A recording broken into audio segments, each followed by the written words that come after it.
Video like जरूर कर लीजिए और ऐसे वीडियो लगातार फ्री में पाने के लिए चैनल को तुरंत सब्सक्राइब कर लीजिए और बेल आइकन को जरूर टैप कर लीजिए ताकि आगे भी सारे वीडियो आपको मिलते रहे। यूट्यूब में फॉलो करते हैं तो प्लीज ये वाला फ्री टेलीग्राम चैनल जरूर ज्वाइन कर लीजिएगा। सारे नोटिफिकेशन, सारे अपडेट यहीं पे आते हैं, ध्यान रखिए। नमस्कार, मैं Shivangi Singh study for civil services में आप सभी का बहुत बहुत स्वागत करती हूँ। उम्मीद करती हूँ आप लोगों की पढ़ाई बहुत बढ़िया चल रही है। आप लोग अच्छे से टेस्ट प्रिपेयर कर रहे हैं, टेस्ट से गलतियां सीख रहे हैं, अपने टेस्ट का पूरा स्कोर जरूर कमेंट कर रहे हैं, तभी देखिए फायदा है इन टेस्ट का। अदरवाइज पूरा ये एक्सरसाइज, पूरी ये ड्रिल फ्यूटाइल है। उसी श्रृंखला में टेस्ट नंबर 13 होगा हमारा, साइंस का फुल टेस्ट है। इसमें आपको साइंस के मिक्स्ड क्वेश्चंस हैं, फिजिक्स, केमिस्ट्री, बायोलॉजी के mixed questions, statement based questions हैं। थोड़े हैवी क्वेश्चंस लग सकते हैं आपको, लेकिन अगर आप थोड़ा सा डिफिकल्ट टेस्ट प्रिपेयर करेंगे तो आपको क्वेश्चंस बहुत आसान लगेंगे अपने असली पेपर में। क्या करना है आपको, मेरे साथ साथ टेस्ट अटेम्प्ट करना है, अपना स्कोर मुझे कमेंट डाउन करके बताना है, और जो कुछ सवाल मैं इसमें पूछूं वो आपको कमेंट करने हैं। बहुत सिंपल सी एक्सरसाइज है, अब तक आप काफी यूज टू भी हो चुके हैं। इसके साथ साथ जो लोग भी हमारे पेड कोर्सेज ज्वाइन करना चाहते हैं या पीडीएफ चाहते हैं, वो नीचे दिए गए नंबर्स पे कॉल या व्हाट्सएप कर सकते हैं। पेड क्विज हो, टेस्ट सीरीज हो, मटेरियल हो, सब कुछ एक जगह पे पाने के लिए आप हमारा यूपीपीसीएस प्रीलिम्स 2024 का क्रैश कोर्स भी ज्वाइन कर सकते हैं। फिलहाल के लिए टेस्ट नंबर 13 देखिए। चलिए, तो यूपीपीसीएस प्रीलिम्स 2024 का सेक्शनल टेस्ट 13 होगा हमारा, साइंस का टेस्ट है। पहला क्वेश्चन देखेंगे, निम्नलिखित कथनों पर विचार करें। जब दो पिंडों पर समान आवेश होगा और उन्हें एक दूसरे के करीब रखा जाएगा तो वो एक दूसरे को आकर्षित करेंगे। When two bodies will have equal charges and when they will be placed very close to each other, then they will attract each other. द्विष्टकारी, रेक्टिफायर की बात हो रही है, एक उपकरण है जो दो दिशात्मक प्रत्यावर्ती धारा को एकल दिशात्मक द्विष्ट धारा में परिवर्तित करता है। टू डायरेक्शनल एसी को सिंगल डायरेक्शनल डीसी कर देता है, डायरेक्ट करंट कर देता है। डायोड, इसका उपयोग आमतौर पर विद्युत आपूर्ति में प्रत्यावर्ती धारा को प्रत्यक्ष धारा में परिवर्तित करने के लिए किया जाता है। ऑल्टरनेटिंग करंट को डायरेक्ट करंट में करने के लिए डायोड्स का इस्तेमाल किया जाता है। बताना है आपको सही कौन सा है। सही पूछ रहा है, देखिए बताइए। तो आपका बी ठीक हो गया, सेकंड और थर्ड बिल्कुल ठीक है। देखो, रेक्टिफायर पूछ लेगा क्या करता है ना, मैच द फॉलोइंग पूछ लेगा, कई बार डायोड्स पूछ लेगा मैच द फॉलोइंग में, यहाँ पे स्टेटमेंट्स पूछ लिया है ना, कैसे भी पूछ सकता है। अब देखो, पहला तो देखो गलत होगा ही, कोई बात ही नहीं है। जब दो बॉडीज जिनको इक्वल चार्जेस है, ऑपोजिट चार्जेस अट्रैक्ट करते हैं ना, इक्वल चार्जेस तो रिपेल करते हैं एक दूसरे को, है ना, तो एक दूसरे को प्रतिकर्षित करते हैं, आकर्षित नहीं करते हैं। They repel each other, not attract. तो इसलिए पहला वाला हमारा गलत हो गया। सेकेंड क्वेश्चन, सही विकल्प चुनें, चूज द करेक्ट ऑप्शन। संवेग परिवर्तन की दर उस पर लगे बल के बराबर है। Rate of change of momentum क्या होता है? Is equals to force applied on it. होता है या नहीं होता, ये आप बताओगे। जब अंतरिक्ष से गिरता हुआ कोई पिंड पृथ्वी के वायुमंडल में प्रवेश करेगा तो वायुमंडलीय दबाव के कारण जल जाएगा। कोई ऑब्जेक्ट है, it is falling from the space and it enters the earth atmosphere, it burns, वो जलेगा due to atmospheric pressure. Ammonium chloride और जिंक क्लोराइड ये शुष्क सेल के इलेक्ट्रोलाइट के रूप में यूज होते हैं। They are used as electrolyte of dry cell. सार्वभौमिक गुरुत्वाकर्षण का नियम, लॉ ऑफ यूनिवर्सल ग्रेविटेशन, किसने दिया था? सर आइजैक न्यूटन ने। बताइए, सही बताना है आपको। तो फर्स्ट, थर्ड और फोर्थ बिल्कुल ठीक हो गया। गलत कौन सा हो गया? सेकंड गलत हो गया। देखिए, जब भी कोई एटमॉस्फेरिक प्रेशर का क्या लेना देना जलने में, सोच के देखिए आप। जब कोई बॉडी है वो अंतरिक्ष से गिर रही है, पृथ्वी के आपके एटमॉस्फेयर में एंटर कर रही है, तो क्या होगा? वायु घर्षण होगा, एयर फ्रिक्शन होगा, जिसके कारण इट विल बर्न। फ्रिक्शन की वजह से देखा है ना आपने कई बार, जब हम वो सबसे पहले मैन जब था, जंगल में रहते थे, तो जब आग का आविष्कार हुआ, कैसे हुआ था? दो पत्थरों को आपस में रगड़ा था, फ्रिक्शन हुई थी बहुत तेज, तो चिंगारी निकली थी। तो जो फ्रिक्शन होता है, it is not due to atmospheric pressure, it is due to air friction. Air friction की वजह से जो है वो आपका जल जाएगा, घर्षण की वजह से जलेगा। बाकी जो सही है उन पे भी ध्यान देना है, ऐसा नहीं उनको छोड़ देना है। थर्ड, सही विकल्प चुनें, चूज द करेक्ट ऑप्शन। हवा पानी की तुलना में अधिक प्रत्यास्थ होती है, क्योंकि हवा पानी की तुलना में कम संपीडीय होती है। मतलब एयर ज्यादा इलास्टिक है as compare to water, because air is less compressible than the water. विश्व स्वास्थ्य संगठन के अनुसार 45 डेसिबल की तीव्रता वाली ध्वनि मनुष्य के लिए सबसे उपयुक्त है। 45 डेसिबल्स मतलब एकदम सूटेबल फॉर ह्यूमंस। ध्वनि की गति ठोस माध्यम से सबसे अधिक तरल में कम, गैसीय में आप जानते हैं 3 मीडियम्स हैं। स्पीड ऑफ साउंड की बात हो रही है, बहुत आता है क्वेश्चन। स्पीड ऑफ साउंड अलग अलग मीडियम्स में भी आता है, वो करा दिया जाएगा आपको सब। सॉलिड में सबसे ज्यादा, लिक्विड में उससे कम, गैसियस में सबसे कम। बताइए, सेम आपको सही चुनना है, करेक्ट। सी ठीक है, 2 और 3। और प्लीज ध्यान रखना, देखो एक तो 45 डेसिबल्स ध्यान रखना, और ये वाला पॉइंट बहुत अच्छे से ध्यान रखना। एयर एक्चुअली उल्टा दिया हुआ है, ये वाटर ज्यादा इलास्टिक है एयर से, क्योंकि वाटर कम कंप्रेसिबल है एयर से। समझ रहे हैं आप मेरी बात? तो ये उल्टा दिया हुआ है, बस पहला इंटरचेंज हो जाएगा, वाटर है ज्यादा इलास्टिक। फोर्थ, आपको विचार करना है इन कथनों पर। गॉस यूनिट है किसकी? For the measurement of magnetic flux density, चुंबकीय प्रवाह घनत्व के माप की इकाई है। विद्युत प्रतिरोध का ऐसा मात्रक क्या है? ओम। ऐसा unit of electrical resistance. Power क्या होती है लेंस की? किस में मेजर होती है? डायोप्टर्स में। लेंस की शक्ति डायोप्टर में। क्वेरी, क्वेरी क्या है? रेडियो एक्टिविटी, रेडियो धर्मिता की एसआई इकाई है, एसआई यूनिट है। बताना है आपको कौन सा सही है। फोर्थ का आपका आंसर बी हो जाएगा। फर्स्ट, सेकंड और थर्ड बिल्कुल ठीक है। फोर्थ क्यों गलत हो गया आपका? बेक्यूरेल सुना होगा आपने, बेक्यूरेल। बेक्यूरेल है एसआई यूनिट रेडियो एक्टिविटी की, और क्यूरी नॉन एसआई यूनिट है आपका, गैर एसआई इकाई है। क्यूरी भी है रेडियो एक्टिविटी की इकाई, ऐसा नहीं है कि नहीं है, लेकिन नॉन एसआई है। जो एसआई इकाई है वो है बेक्यूरेल, हेनरी बेक्यूरेल, जिन्होंने इसको जिसने आविष्कार किया था इसका, उसके नाम पे बेक्यूरेल यूनिट है। ठीक। फिफ्थ, निम्नलिखित कथनों पर विचार करें। जब कोई वस्तु किसी वृत्ताकार पथ पर गति करती है तो उसे वृत्तीय गति कहते हैं। When an object it moves in a circular path, गोल गोल घूम रहा है तो उसे क्या कहते हैं? Circular motion. वृत्ताकार गति करते समय किसी कण के कोणीय विस्थापन के समय के साथ परिवर्तन की दर को उस कण का कोणीय वेग कहा जाता है। Rate of change of angular displacement of a particle with respect to time while moving in circular motion is called angular velocity. एक सीधी रेखा में गति करने वाले कण के वेग को रैखिक वेग कहते हैं, लीनियर वेलोसिटी। जो स्ट्रेट लाइन में कोई पार्टिकल मूव कर रहा है उसकी वेलोसिटी। सही बताना है आपको, बताइए कौन सा है। ठीक है ये सारे, ठीक है। तो ये आपको देखना है लीनियर वेलोसिटी क्या होता है, एंगुलर वेलोसिटी क्या होता है। सर्कुलर मोशन तो खैर आसान है, जो आता है वो तो आसान ही होता है वैसे। सिक्स्थ, निम्नलिखित में से सही विकल्प चुनें, चूज द करेक्ट ऑप्शन। किसी वस्तु के वेग में परिवर्तन की दर को त्वरण कहते हैं। Rate of change of velocity is called as acceleration. किसी वस्तु के द्रव्यमान और आयतन के गुणफल को वस्तु का संवेग कहते हैं, मतलब product of mass and volume is equals to momentum. सही बताइए कौन सा है। पहला ठीक है बिल्कुल, ये तो बता ही देंगे आप। Product of mass and velocity जो है वो कहलाता है m इंटू वी। क्या होता है? मोमेंटम। मास और वेलोसिटी की बात हो रही है, मतलब द्रव्यमान और वेग की, द्रव्यमान और आयतन की नहीं। सेवेंथ, निम्नलिखित कथनों पर विचार करें। वॉशिंग मशीन और दही से मक्खन निकालना अभिकेंद्रीय बल के सिद्धांत पर काम करते हैं। They work on centripetal force. मक्खन नहीं निकालते आप लोग, हैंड ब्लेंडर से निकाल लीजिए, चाहे आप उससे निकाल लीजिए, मिक्सर ग्राइंडर से। किसी वस्तु में, और या हाथ से घुमा घुमा के, किसी वस्तु में वह बिंदु जहां वस्तु का संपूर्ण द्रव्यमान केंद्रित होगा वस्तु का गुरुत्वाकर्षण केंद्र कहलाएगा। The point in which the entire mass of the object is concentrated it will called its centre of gravity. बांध में रोके गए पानी में स्थितिज ऊर्जा होती है। जो पानी रोक लिया जाता है ना पीछे बांध में, उसको, उसमें पोटेंशियल एनर्जी होती है, ये कह रहा है। बताइए, you have to tell which is correct. B ठीक है, सेकंड और 3 बिल्कुल ठीक है। देखिए मैं आपको बताती हूँ गलत क्यों हुआ। जो वॉशिंग मशीन और बटर का एक्सट्रैक्शन है वो सेंट्रीफ्यूगल फोर्स पे काम करता है। आपका किस पे काम करता है? अपकेंद्रीय बल के सिद्धांत पर काम करता है। ठीक है, तो ये गलत। एक सेकेंड, करेक्ट पूछ रहा है ना ये। वॉशिंग मशीन और दही से मक्खन निकालना, हाँ सेंट्रीफ्यूगल हो जाएगा ना, अपकेंद्रीय हो जाएगा। ठीक है, अपकेंद्रीय बल होएगा, अभिकेंद्रीय नहीं, अपकेंद्रीय बल, सेंट्रीफ्यूगल फोर्स होता है वो।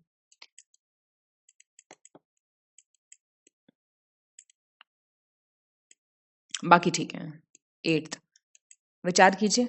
विद्युत सेल, ये क्वेश्चन बहुत आते हैं, कौन सी चीज किस में क्या कन्वर्ट करती है, पूरा टेबल दिया हुआ है लिस्टिंग वीडियो में। विद्युत सेल रासायनिक ऊर्जा को विद्युत ऊर्जा में, केमिकल एनर्जी को इलेक्ट्रिकल एनर्जी में, मोमबत्ती रासायनिक को प्रकाश व ऊष्मा में, केमिकल एनर्जी को लाइट और हीट एनर्जी में, photo electric cell mechanical energy को इलेक्ट्रिकल एनर्जी में, यांत्रिक को विद्युत में, और डायनेमो प्रकाश को विद्युत में, लाइट को इलेक्ट्रिकल में। ऐसे याद करने हैं ये, ठीक है। सही पूछ रहा है इसमें भी। ए, फर्स्ट और सेकंड ठीक है। देखो, फोटो इलेक्ट्रिकल सेल कर रहा है लाइट एनर्जी को इलेक्ट्रिकल एनर्जी में कन्वर्ट, फोटो इलेक्ट्रिकल सेल ये, और डायनेमो करता है मैकेनिकल एनर्जी को इलेक्ट्रिकल एनर्जी में कन्वर्ट, ठीक है। तो डायनेमो का आपका हो गया ये वाला, क्लियर। चलिए, तो 9th देख लीजिए अब। पृष्ठ तनाव के कुछ उदाहरणों के संबंध में आपको विचार करना है। कथनों पे सरफेस टेंशन की बात हो रही है। वर्षा की बूंदों की गोलाकार आकृति, स्फेरिकल शेप ऑफ रेनड्रॉप, जल की सतह पर लोहे की सुई का तैरना, फ्लोटेशन ऑफ, ये स्पेलिंग गलत है कोई बात नहीं, iron needle on the surface of water, और पानी में डुबाते समय शेविंग ब्रश के बालों का आपस में चिपक जाना, sticking of hairs of shaving brush together while we dip it in water. Correct बताना है आपको कौन चाहिए, तो क्या हो जाएगा, ए हो जाएगा। फर्स्ट और सेकंड ठीक है बिल्कुल। देखिए, पानी से बाहर निकालने पे शेविंग ब्रश के जो ब्रश हेयर्स होते हैं वो आपस में चिपकते हैं, अंदर जाने पे तो वो खुल जाते हैं ना। तो ये जो है sticking of hairs of shaving brush together while taking out of water, वो होता है सरफेस टेंशन की वजह से, ठीक है। 10th, निम्नलिखित कथनों पर विचार करें। गेंद पकड़ते समय खिलाड़ी अपने हाथों को पीछे की ओर खींच लेता है। न्यूटन के गति के प्रथम नियम का उदाहरण है। जब कैच करते हैं बॉल को तो हैंड को बैकवर्ड कर लेता है। It's an example of Newton's first law of motion. चलती हुई गाड़ी रुकने पर उसमें बैठे यात्रियों का आगे की ओर झुक जाना न्यूटन के गति के द्वितीय नियम का उदाहरण है। The passenger sitting in a moving vehicle bending forward, एकदम से आगे हो जाते हैं ना, तो ये न्यूटन का सेकंड लॉ है। और एक बंदूकधारी को अपनी बंदूक से गोली चलाने पर झटका पीछे की ओर लगता है, ऐसा न्यूटन के गति का तीसरे नियम के कारण है। जब गनमैन है तो हाथ में जर्क पीछे की तरफ आता है, तो ये न्यूटन का थर्ड लॉ ऑफ मोशन है। आपको बताना है कौन सा ठीक है, बताइए कौन सा ठीक हो जाएगा। बी ठीक है, सिर्फ थर्ड ठीक है। देखिए, जो आपका ये है पैसेंजर्स जो एकदम से आगे की तरफ जाते हैं, ये फर्स्ट लॉ ऑफ मोशन है, और this is due to second, ठीक है। क्या है तीनों लॉ ऑफ मोशन, जरा कमेंट करके बताइए मुझे, डिस्क्रिप्शन बॉक्स में, कमेंट सेक्शन में कमेंट करके बताइए। 11th, गलत विकल्प चुने, choose the incorrect option. Butyrometer, इसका पेय पदार्थों में कार्बोनिल अम्ल की मात्रा को मापने के लिए किया जाता है। कितना कार्बोनिल एसिड है बेवरेजेस में। चंद्रमा पर पृथ्वी के गुरुत्वाकर्षण बल के कारण चंद्रमा पृथ्वी के चारों ओर एक गोलाकार कक्षा में घूमता रहता है, अर्थ के ग्रेविटेशनल फोर्स की वजह से, जो कि मून पे एक्ट कर रहा है। मून जो है वो सर्कुलर ऑर्बिट में रिवॉल्व करता रहता है अर्थ के चारों तरफ। स्प्रिंग में गति के लिए गुरुत्वाकर्षण आवश्यक नहीं होता, लेकिन पेंडुलम की आवर्त गति के लिए गुरुत्वाकर्षण आवश्यक होता है। मतलब gravity is not necessary for the motion of the spring, but it may be necessary for the periodic motion of the pendulum. आपको इनकरेक्ट बताना है कौन सा है। पहला गलत हो गया। ये जो ब्यूटीरोमीटर होता है ना, ये बेसिकली फैट कंटेंट, आपने देखा होगा डेयरी पे होता है, वो एक नापते हैं ना। जैसे गांव से अगर कोई संबंध रखता है तो गांव में जो डेयरी होती है मोस्टली सब लोग आके अपना दूध देते हैं उनको, तो वो लोग नापते हैं पहले कि कितना फैट कंटेंट है। वो सैंपल नहीं आता, सैंपल इतना है, इस दूध का सैंपल इतना है, तो वो इसी से नापा जाता है, ठीक है। चलिए 12th, निम्नलिखित कथनों पर विचार करें। भाप का इंजन ऊष्मागतिकी के दूसरे नियम के सिद्धांत पे कार्य करता है, steam engine. Second law of thermodynamics, वायुयान बर्नौली के सिद्धांत पे कार्य करता है, aeroplane works on Bernoulli's principle. Electron microscope electron की तरंग प्रकृति के सिद्धांत पे काम करता है, इलेक्ट्रॉन माइक्रोस्कोप जो है वो प्रिंसिपल ऑफ वेव नेचर पे काम करता है। और सोनार पराश्रव्य तरंगों के परावर्तन के सिद्धांत पे काम करता है, sonar works on the principle of reflection of ultrasonic waves. आपको करेक्ट बताना है कौन सा है, कौन सा सही है। ये ऐसे प्रिंसिपल्स वगैरह बहुत पूछता है, सेकंड थर्ड फोर्थ बिल्कुल ठीक है। स्टीम इंजन किस पे काम करता है, फर्स्ट लॉ ऑफ थर्मोडायनेमिक्स पे, ठीक है, प्रथम नियम पे, ना कि सेकंड पे। 13th, गलत विकल्प का चयन कीजिए, चूज द इनकरेक्ट ऑप्शन। कोई कार एक समान चाल से गतिमान है, ठीक है, यूनिफॉर्म स्पीड पे मूव कर रही है, परंतु उसका संवेग स्थिर है, तो उसका परिपथ दीर्घवृत्तीय पथ होगा। If a car is moving at a uniform speed, momentum constant है, तो सर्किट कैसा होगा, इलेप्टिकल पाथ होगा। जब वाष्प दाब वायुमंडलीय दाब के बराबर हो जाएगा तो द्रव उबलने लगेंगे। जब vapour pressure is equals to atmospheric pressure the liquid starts boiling. Polarisation या फिर ध्रुवण एक ऐसा गुण है जो प्रकाश तरंग में दिखता है पर ध्वनि तरंग में नहीं दिखता। मतलब लाइट में तो होता है बट साउंड में नहीं होता। इनकरेक्ट बताना है। देखिए इस बार क्वेश्चन पेपर में भी सबसे पहले जाके यही गोला बना लेना बड़ा सा कि करेक्ट पूछ रहा है इनकरेक्ट पूछ रहा है। ठीक है, पहला गलत हो गया। देखिए कार कोई मूव करे यूनिफॉर्म स्पीड में लेकिन उसका मोमेंटम चेंज हो रहा है लगातार, तब उसका सर्किट एक इलेक्ट्रिकल पाथ होगा, कांस्टेंट नहीं। It should be changing continuously, स्थिर नहीं होना चाहिए। 14 सही विकल्प चुने, चूज द करेक्ट ऑप्शन। स्वचालित कलाई घड़ियों में हाथ की विभिन्न गतिविधियों से ऊर्जा प्राप्त होती है। जो ऑटोमेटिक रिस्ट वॉच, ये ऊपर नीचे हो गया कोई बात नहीं। ऑटोमेटिक रिस्ट वॉचेस में energy is obtained from the various movements of the hand.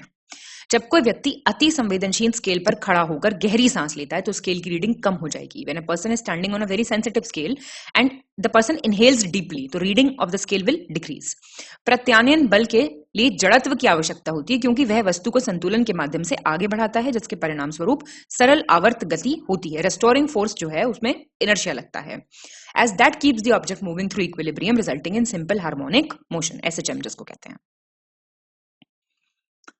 पहला और दूसरा ठीक हो गया। तो चलिए आगे पीछे हैं चाहे कैसे हैं ठीक ही हैं। रिस्टोरिंग जो फोर्स होती है उसमें इनर्शिया लगता है, ऑब्जेक्ट मूव करता रहता है इक्विलिब्रियम में जिसकी वजह से हार्मोनिक मोशन होता है, ना कि ये। ठीक है, इसमें ये जो बात हो रही है जड़त्व की आवश्यकता होगी क्योंकि ये वस्तु को संतुलन के माध्यम से आगे बढ़ाएगा जिसके स्वरूप आवर्त गति होगी। सरल आवर्त गति नहीं होगी, आवर्त गति होगी, सिर्फ हार्मोनिक मोशन होगा, सिंपल हार्मोनिक मोशन नहीं होगा। 15 सही विकल्प चुने, चूज द करेक्ट ऑप्शन। ये भौतिक राशियां दी हुई हैं, ऐसा यूनिट दी हुई है तो याद करना ही करना है, क्वेश्चन बिना मतलब गलत हो जाएगा। तो आप देख लीजिए फिजिकल क्वांटिटीज और एसआई यूनिट्स। एंगुलर वेलोसिटी कोणीय वेग का है रेडियन प्रति सेकंड, त्वरण एक्सेलरेशन मीटर पर सेकंड स्क्वायर, कोणीय त्वरण एंगुलर एक्सेलरेशन रेडियन पर सेकंड स्क्वायर और संवेग मोमेंटम किलोग्राम्स मीटर पर सेकंड स्क्वायर। सही बताना है आपको कौन सा है। सी ठीक है, 1, 2 और 3 ठीक है, 4th गलत हो गया आपका, कोई बात नहीं गलत हो गया तो। मोमेंटम होता है आपका किलोग्राम मीटर पर सेकंड, स्क्वायर नहीं, किलोग्राम मीटर पर सेकंड। ठीक है, बाकी ठीक है। 16 गलत, आपको विकल्प चुनना है इनकरेक्ट। उपकरण और आविष्कारक, ये बहुत क्वेश्चन आता है, इक्विपमेंट्स और इन्वेंटर्स। साइक्लोट्रॉन, अर्नेस्ट और नांडो लॉरेंस, गायरोस्कोप, विल्हेम कॉनर ड्रॉइंटन, radar, Alfred Hoyt Taylor and Leo Crawford Young और बैरोमीटर इवेंजेलिस्टा टॉरेसिली। बी गलत हो गया। गायरोस्कोप के इन्वेंटर हैं लियोन फुकॉल्ट।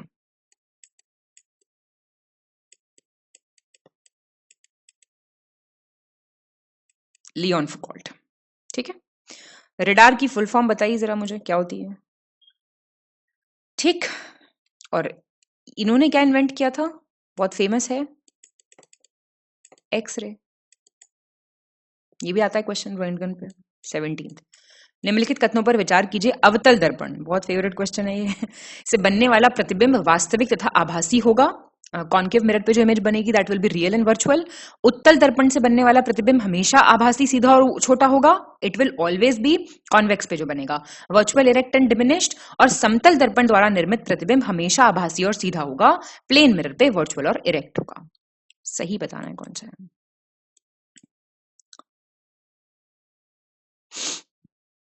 सी ठीक है। 18 निम्नलिखित कथनों पर विचार करें। जब प्रकाश किसी प्रिज्म से होकर फैलता है तो बैंगनी रंग सबसे अधिक विचलन दर्शाता है। When a light is dispersed through a prism आपने एक्सपेरिमेंट किया होगा, 12th में था, 10th में था, होता था एक एक्सपेरिमेंट। वायलेट कलर सबसे ज्यादा डेविएट होगा। जब प्रकाश किसी प्रिज्म से होकर फैलेगा तो लाल सबसे कम होगा डेविएट। और रिफ्लेक्शन ऑफ लाइट, प्रकाश के परावर्तन के कारण हरे प्रकाश में देखने पर लाल कमल का फूल काला दिखाई देगा। Red lotus colour, red colour का लोटस, वैसे रेड कलर का लोटस होता कहाँ है, पिंक होता है। Red lotus it will appear black जब ग्रीन लाइट में उसको देखेंगे आप। आपको करेक्ट बताना है। तो ये तो ठीक है भैया सारे, तो आपको देख के चलना है। विबग्योर, ये तो आपको पता ही है।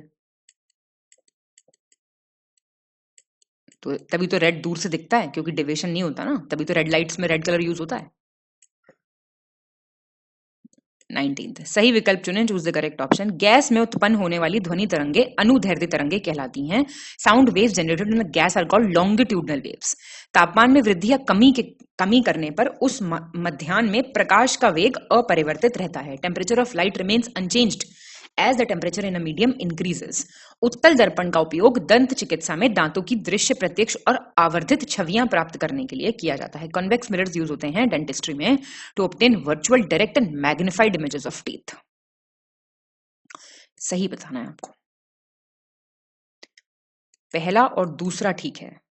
कौन से मिरर्स यूज होते हैं आप ही बताइए मुझे। भाई कॉन्केव मिरर यूज होगा हमेशा, उत्तल दर्पण नहीं यूज होगा। समझ रहे हैं आप मेरी बात, है ना। ये आपका अवतल दर्पण जो है वो इस्तेमाल होगा इसमें, क्योंकि कॉन्केव मिरर जो है वो कन्वर्जिंग मिरर होते हैं। ठीक, 20th सही विकल्प चुनें, चूज द करेक्ट ऑप्शन। भारहीनता की अवस्था में एक मोमबत्ती की ज्वाला का आकार गोलाकार हो जाएगा। In the state of weightlessness shape of the candle flame will become spherical.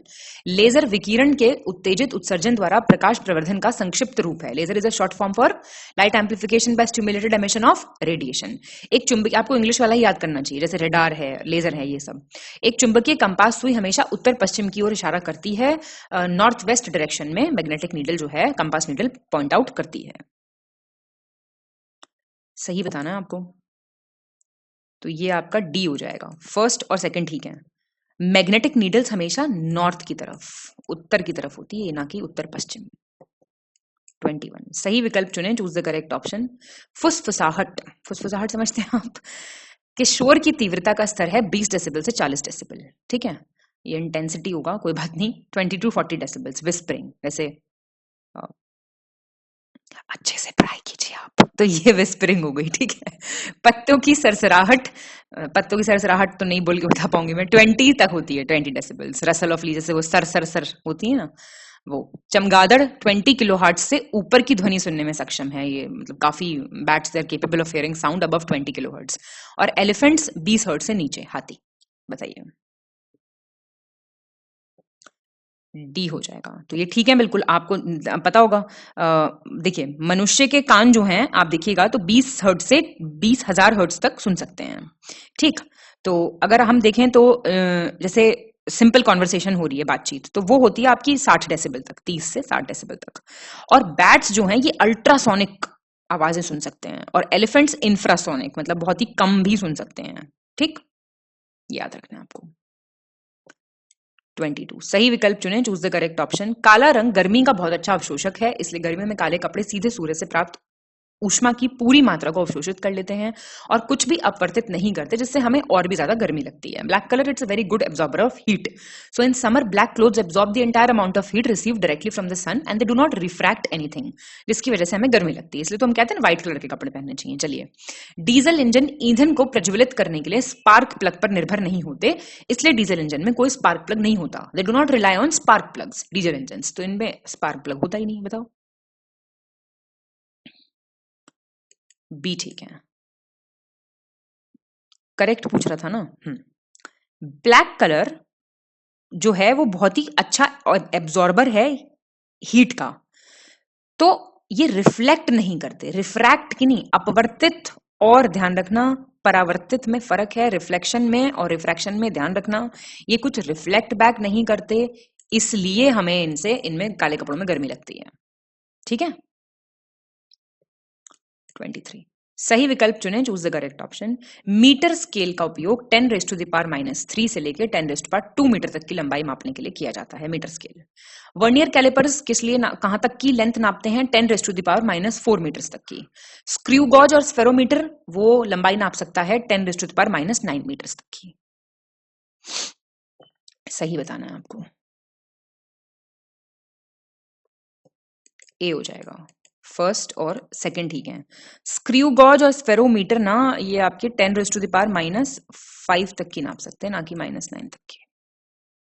24 सही विकल्प चुनें, चूज द करेक्ट ऑप्शन। ध्रुवों पर पृथ्वी की त्रिज्या सबसे कम होने के कारण गुरुत्वीय त्वरण का मान सबसे अधिक होता है। Due to earth radius being smallest at poles, gravitational acceleration की वैल्यू हाईएस्ट। जैसे जैसे हम पृथ्वी की सतह से नीचे जाएंगे, गुरुत्वीय त्वरण का मान बढ़ जाएगा। Value of acceleration due to gravity increases as we go below the earth surface. पृथ्वी के केंद्र पर गुरुत्वीय त्वरण का मान शून्य हो जाता है। The value of acceleration due to gravity at the centre of the earth is 0। आपको सही बताना है, सी हो जाएगा। फर्स्ट और थर्ड ठीक है। देखिए ग्रेविटेशनल एक्सेलरेशन जो है वो आपका डिक्रीज होता है, इंक्रीज नहीं, डिक्रीज होता है। ठीक है, मान घटता है। 25 गलत विकल्प चुने, चूज द इनकरेक्ट ऑप्शन। पृथ्वी की सतह पर पलायन वेग 11.2 किलोमीटर पर सेकंड है, एस्केप वेलोसिटी।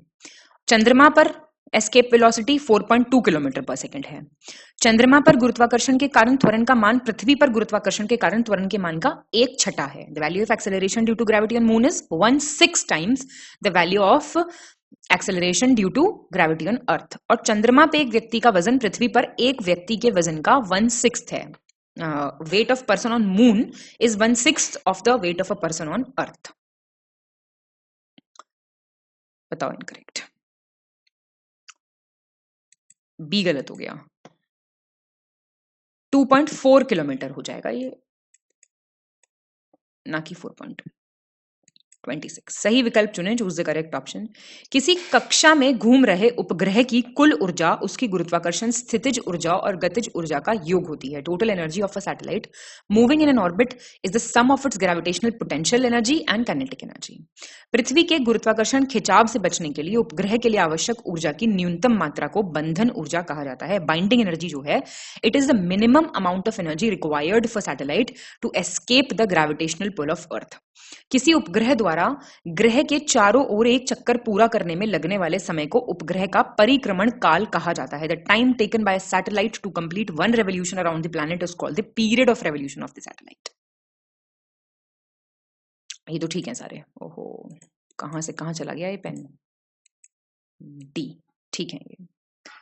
27 सरल आवर्त गति, सिंपल हार्मोनिक मोशन के बारे में आपको बताना है कौन सा सही है।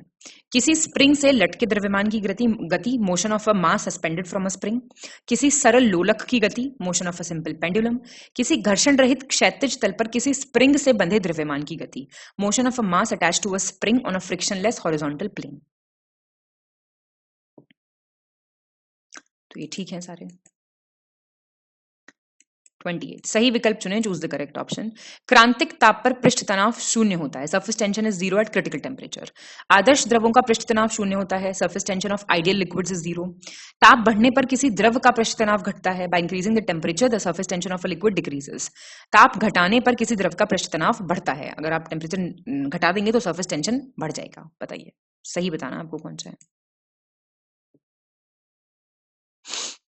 ठीक है सारे।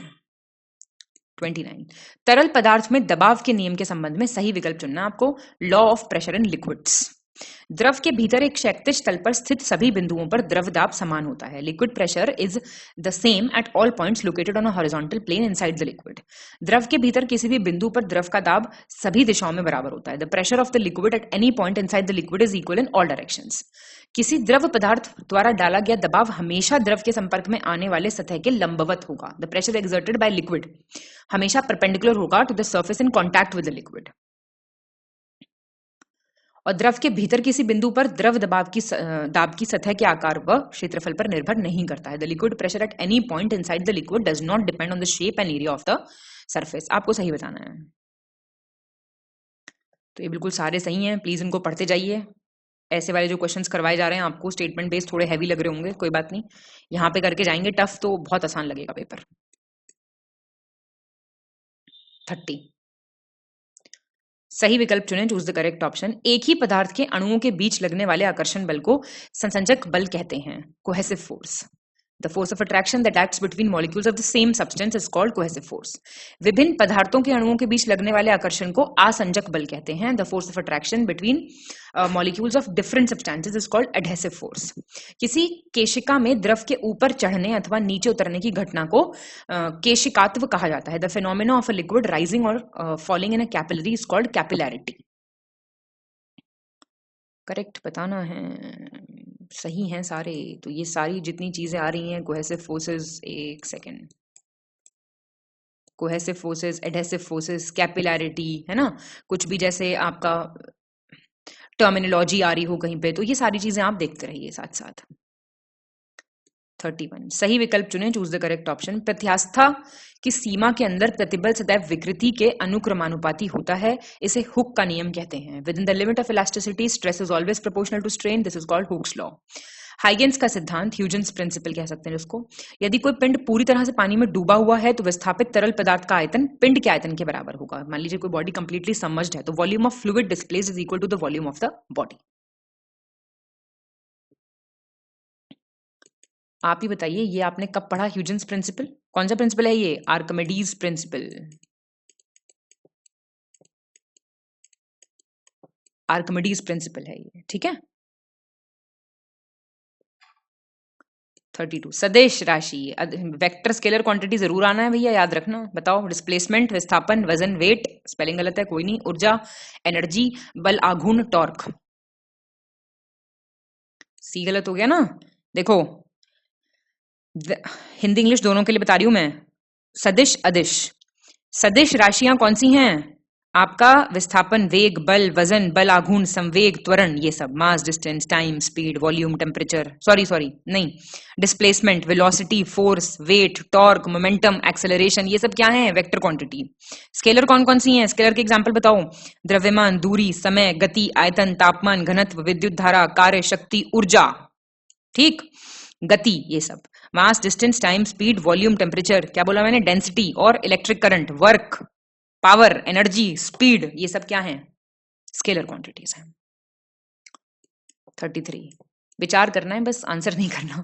अर्धचालक वे पदार्थ हैं जिनकी विद्युत चालकता चालक की तुलना में कम परंतु अचालक की तुलना में अधिक होती है। Semiconductors, they are those substances the electrical conductivity of which is less than that of conductors but more than that of non conductors. Transistor के निर्माण में सिलिकॉन और जर्मेनियम जैसे अर्धचालकों का उपयोग किया जाता है। Semiconductor such as silicon and germanium are used in the manufacturing of transistors.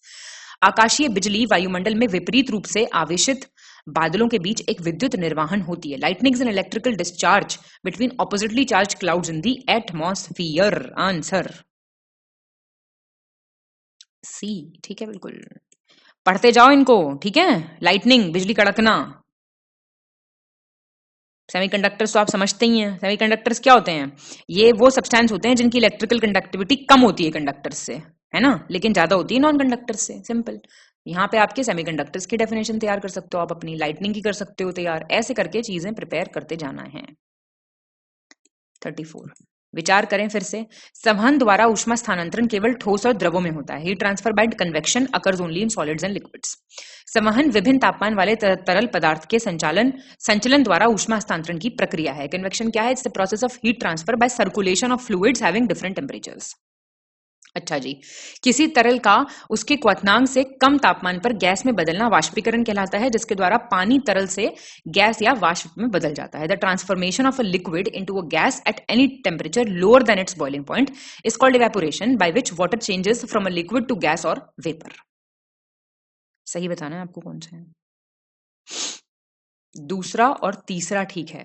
सुनो, हीट ट्रांसफर कन्वेक्शन से लिक्विड और गैसेस में होता है, ठीक। 35 सही विकल्प चुनें, चूज द करेक्ट ऑप्शन। फिर डेसिबल आ गए। 75 डेसिबल से अधिक तीव्रता की ध्वनि मानव स्वास्थ्य पर नकारात्मक प्रभाव डालती है। मतलब 75 डेसिबल से ज्यादा होगी तो नेगेटिव इफेक्ट आएगा कानों पे। 80 डेसिबल से ज्यादा शोर है, इट्स नॉइज। घड़ियों में जर्मेनियम डाइऑक्साइड नामक क्वार्ट्ज क्रिस्टल का उपयोग किया जाता है। क्वार्ट्ज पृथ्वी की सतह पर पाए जाने वाला तीसरा सबसे आम खनिज है। It's the third most common mineral found on the earth surface, ये कह रहा है क्वेश्चन। ए ठीक है भैया, इसका फर्स्ट और सेकंड ठीक है। देखो, एक तो इसमें सिलिकॉन डाइऑक्साइड होता है, पहली चीज तो ये सिलिकॉन डाइऑक्साइड है, और ये सेकंड मोस्ट कॉमन है, ना कि third most common. Second most common mineral है, ठीक है। ऐसे भी हैं ऑप्शंस। 36 विचार करिए कथनों पे। रेत और नैफ्थलीन के मिश्रण को ऊर्ध्वापतन द्वारा अलग किया जा सकता है सब्लिमेशन से। सैंड और नैफ्थलीन, सब्लिमेशन मतलब डायरेक्ट सॉलिड का गैस बन जाना। आसवन की प्रक्रिया का उपयोग प्रायः तरल अशुद्धियों के शुद्धिकरण के लिए किया जाता है, process of distillation, liquid impurities के लिए। ऑफबाउ प्रिंसिपल के द्वारा परमाणु में कक्षों को भरने का क्रम नियंत्रित किया जाता है, the order of filling the orbitals. Class 9th या 10th की केमिस्ट्री है ये शायद, हाँ 10th की, ठीक बिल्कुल। तो सही हो गए तो सारे, है ना। ऑफ बॉय प्रिंसिपल सुना होगा आपने। 37 विचार करना है कथनों पे। न्यूट्रॉन एक प्रकार के आवेश रहित मौलिक कण होते हैं जो परमाणु के नाभिक में प्रोटॉन के साथ पाए जाते हैं। न्यूट्रॉन्स क्या है? They are type of chargeless fundamental particles, those are found along with protons in the nucleus of the atom. एक प्रकार के उप परमाणु कण न्यूट्रॉनों में कोई विद्युत आवेश नहीं होता। A type of subatomic particle neutrino, they have no electric charge. Beta कण में धनावेशित आवेश होते हैं, मतलब beta particles they have positive charges. सही बताना है, फर्स्ट और सेकंड सही हैं। बीटा पार्टिकल्स में नेगेटिव चार्ज होता है, ठीक है। बहुत ही एनर्जेटिक इलेक्ट्रॉन्स होते हैं ये, और बहुत ही अंदर से जो न्यूक्लियस होता है ना एकदम आपका आंतरिक नाभिक, उससे निकलते हैं ये, ठीक है। तो आप भी बीटा पार्टिकल बन जाइए, पेपर क्लियर करते चले जाइए। 38 निम्नलिखित कथनों पर विचार कीजिए। क्रोमेटोग्राफी रंगीन रसायनों के मिश्रण को अलग करने की एक रासायनिक तकनीक है। Chromatography it's a chemical technique for separating a mixture of coloured chemicals. किसी द्रव की श्यानता गीजर काउंटर से मापी जाती है। गीगर होगा ये, गीजर नहीं होगा, गीगर होगा। विस्कोसिटी ऑफ अ लिक्विड, अशुद्धियों के कारण द्रव का क्वथनांक बढ़ जाता है। Boiling point of liquid increases due to impurities.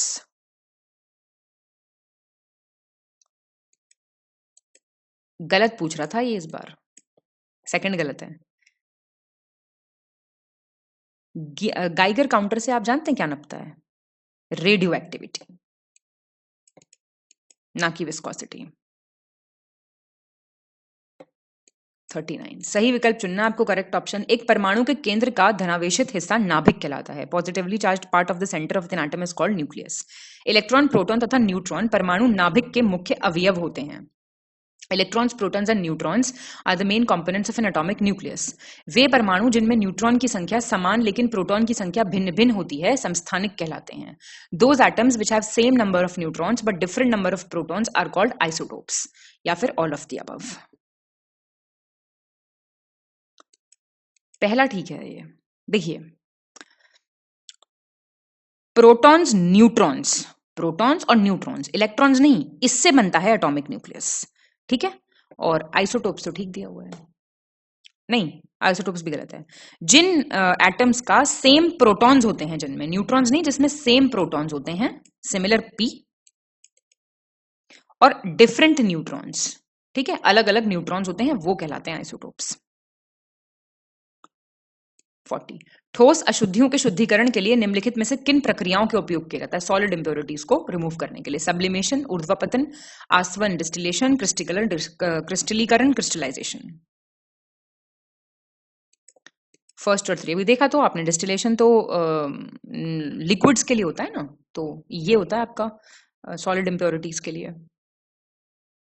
41 निम्नलिखित कथनों पर विचार करें। Consider the following statements. किसी द्रव्य की द्रव्यमान संख्या उसके नाभिक में उपस्थित प्रोटॉनों और न्यूट्रॉनों की संख्या के योग के बराबर है। The mass number of an element is equal to the sum of the number of protons and neutrons present in its nucleus.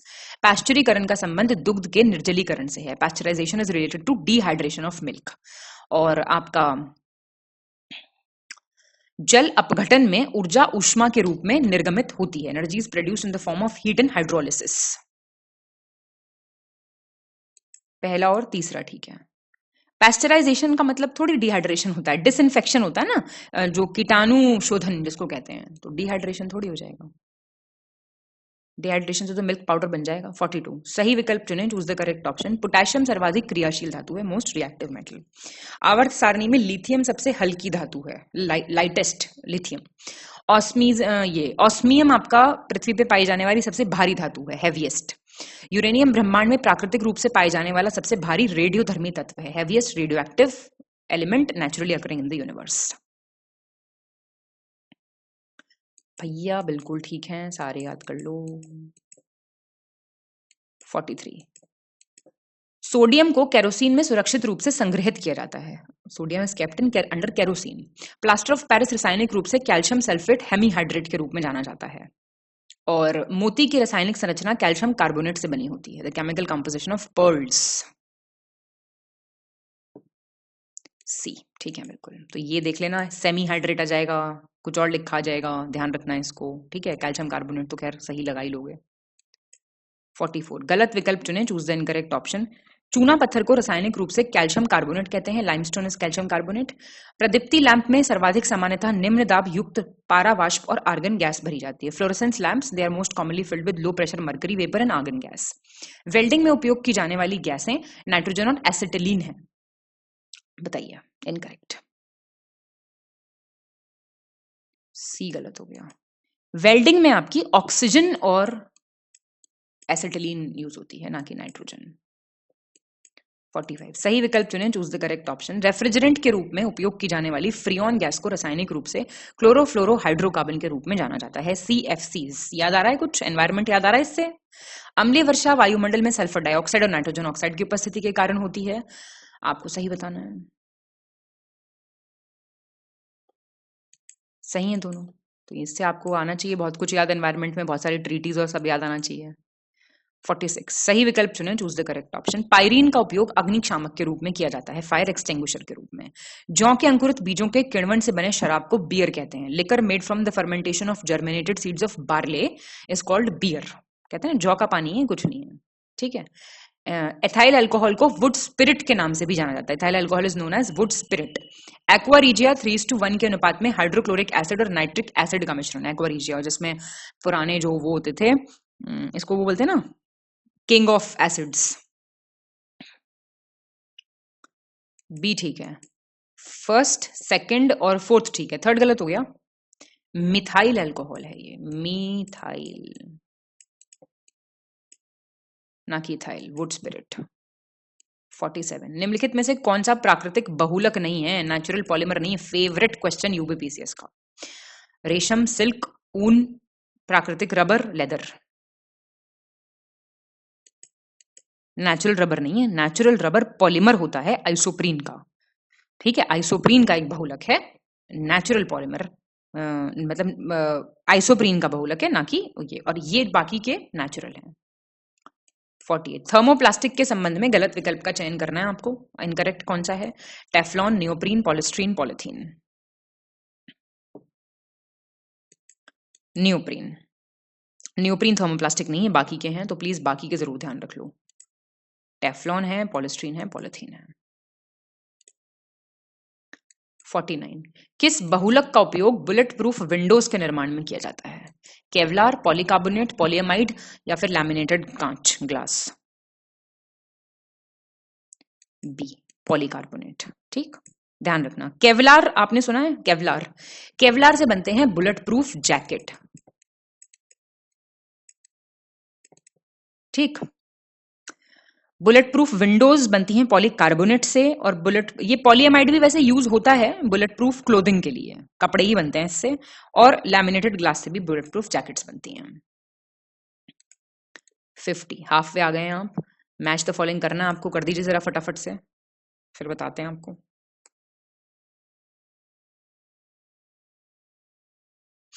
क्या हो जाएगा आंसर? सी है इसका आंसर। पेलियो बॉटनी क्या है? प्लांट फॉसिल्स की स्टडी। मोरी कल्चर होता है मलबरी, जिससे वो मिलता है आपका सिल्क। ऑरेंथोलॉजी है आपका पक्षी वाला, और मिर्मिकोलॉजी है चींटियों का अध्ययन। तो ये आप हिंदी वाला देख लीजिएगा इधर। शगुन का प्यारा प्यारा सवाल आ चुका है, सही विकल्प चुनना आपको, करेक्ट ऑप्शन। चार्ल्स डार्विन ने पुस्तक लिखी the origin of species. Hugo de Vries ने कहा थ्योरी ऑफ इवोल्यूशन, विकासवाद का सिद्धांत दिया। लेमार्क ने सबसे पहले जैव विकास को समझाया, बायोलॉजिकल इवोल्यूशन को। बताइए सही कौन सा है? पहला और तीसरा ठीक है। ह्यूगो डी व्राइज ने दिया था म्यूटेशन थ्योरी ऑफ इवोल्यूशन, ठीक है। क्या होता है ये? विकास के उत्परिवर्तन सिद्धांत, म्यूटेशन वाला। इवोल्यूशन से इनका लेना देना नहीं है, मतलब म्यूटेशन वाली थ्योरी से इन्होंने समझाया था इवोल्यूशन। 52 सही विकल्प चुने, choose the correct option. Potassium एक स्थूल पोषक तत्व है जो पौधों की वृद्धि में मदद करता है। It's a macronutrient that helps in the growth of the plants. औद्योगिक पैमाने पर तरल हाइड्रोजन या तरल नाइट्रोजन प्राप्त करने के लिए उपयोग की जाने वाली तकनीक को क्रायोजेनिक्स कहते हैं। The technology used to obtain liquid hydrogen और liquid nitrogen on an industrial scale is called cryogenics. Answer it is A. दूसरा क्यों गलत हो गया भाई? लिक्विड ऑक्सीजन या फिर लिक्विड हाइड्रोजन, नाइट्रोजन की बात नहीं हो रही, ऑक्सीजन है यहाँ पे, तो उसको क्रायोजेनिक्स कहेंगे। 53 मिथाइल अल्कोहल चीनी के किण्वन से बनता है, फर्मेंटेशन ऑफ शुगर से। सर विलियम्स रैमजे ने अक्रिय गैसों की खोज की थी, इनर्ट गैसेस की। शीरा अल्कोहल के उत्पादन के लिए अति उत्तम कच्चा माल है। Molasses it's an excellent raw material for the production of alcohol. B ठीक हो गया भाई, सेकंड और थर्ड। मिथाइल अल्कोहल नहीं बनता, ये इथाइल अल्कोहल बनता है। ऊपर इथाइल की जगह था, अभी ये है। ठीक, इथाइल की स्पेलिंग गलत हो गई यहाँ मुझसे, कोई बात नहीं, समझ गए ना बात, बस चलिए। 54 सही विकल्प चुने, चूज द करेक्ट ऑप्शन। जब दो हल्के नाभिक मिलकर एक भारी तत्व का नाभिक बनाते हैं तो इस प्रक्रिया को परमाणु संलयन कहा जाता है। सुनिएगा ध्यान से। When two lighter nuclei combine to form the nucleus of a heavier element, the process is called nuclear fusion. Potassium sulphate नामक रसायन क्षारीय मृदा सुधारक के रूप में कार्य करता है। जो पोटेशियम सल्फेट है ये एल्कलाइन सॉइल रिफॉर्मर है। किसी परमाणु के नाभिक को दो छोटे नाभिकों में विभाजित करने की प्रक्रिया को परमाणु विखंडन कहते हैं, और यहाँ पे ऊर्जा बहुत निकलती है। The process of splitting the nucleus of an atom into two smaller nuclei is called nuclear fission. Energy is released in a larger amount. C ठीक है, फर्स्ट और थर्ड ठीक है। कैल्शियम सल्फेट यूज होता है, एल्कलाइन सॉइल रिफॉर्मर। बाकी दोनों ठीक है, फ्यूजन और फिजन याद रखना। 55 हाइड्रोजन सल्फाइड गैस जो है वो टीयर गैस है, बेसिकली उसका कंपोनेंट है। आंसू गैस जो होते हैं ना उसका। हीलियम गैस अक्रिय और ज्वलनशील न होने के कारण इसका उपयोग हवा से भरे गुब्बारों में किया जाता है। इनर्ट है, नॉन फ्लेमेबल है, तो बलून्स में भरी जाती है। बी हो जाएगा इसका, तो ये बलून वाली बात ठीक होगी बिल्कुल। ये क्लोरीन होता है, क्लोरीन गैस जो होती है ना, मतलब सिर्फ क्लोरीन गैस, Cl गैस जो है वो टीयर गैस का कंपोनेंट है। 56 सही विकल्प चुनें, choose the correct option. Lal phosphorus जब हवा में और अंधेरे में रखा जाता है तो स्वतः ही दीप्तिमान हो जाता है। When it is kept, red phosphorus, when it is kept in air and in dark, it becomes automatically self-luminous. Car की बैटरी में प्रयोग होने वाला अम्ल सल्फ्यूरिक एसिड है, acid used in car batteries. आमतौर पर पोर्टेबल विद्युत उपकरणों में उपयोग किए जाने वाले शुष्क सेल में ऊर्जा स्थितिज ऊर्जा के रूप में मौजूद रहती है। ड्राई सेल में जो पोर्टेबल इलेक्ट्रिकल डिवाइसेस हैं, energy is present in the form of potential energy. Answer correct B है बस। एक तो ये रेड फास्फोरस नहीं है, ये सफेद है, ठीक, व्हाइट फास्फोरस। दूसरा ड्राई सेल जो है इनमें जो एनर्जी है वो केमिकल एनर्जी, बताओ पोटेंशियल एनर्जी कैसे हो सकती है, रासायनिक ऊर्जा है ये। 57 सही विकल्प चुनें, choose the correct option. Sodium thiosulphate नामक रसायन का प्रयोग फोटोग्राफी में नेगेटिव एवं पॉजिटिव के स्थायीकरण में किया जाता है, मतलब स्टेबलाइजेशन करने के लिए नेगेटिव और पॉजिटिव इन फोटोग्राफी। क्लोरोबेंजीन का उपयोग ट्राइनाइट्रोबेंजीन नामक विस्फोटक के निर्माण में किया जाता है। Chlorobenzene is used in the manufacture of an explosive called trinitrobenzene. बताना है आपको आंसर। पहला ठीक है, नाइट्रोबेंजीन यूज होता है ये, नाइट्रोबेंजीन नाम में ही है तो फिर ऐसे तो नहीं गलत कर सकते आप। 58 सही विकल्प चुनें, choose the correct option. Cocaine जो है ये आपका, ये इराइथ्रोजाइलम कोका पौधों की पत्तियों से मिलता है, जो मूल रूप से अफगानिस्तान में मिलेगा आपको, ठीक। और सैल्मोनेला टाइफी एक रोगजनक जीवाणु जीवन घातक संक्रमण है जो मनुष्यों को टाइफाइड बुखार से अफेक्ट कर देता है। सैल्मोनेला टाइफाई पैथोजेनिक बैक्टीरियम है। साइनोबैक्टीरिया स्वपोषी सूक्ष्म जीव हैं जो जलीय और स्थलीय वायुमंडल में व्यापक रूप से पाए जाते हैं। Cyanobacteria they are autotrophic micro organisms which are found widely in aquatic and terrestrial एटमॉस्फेयर्स।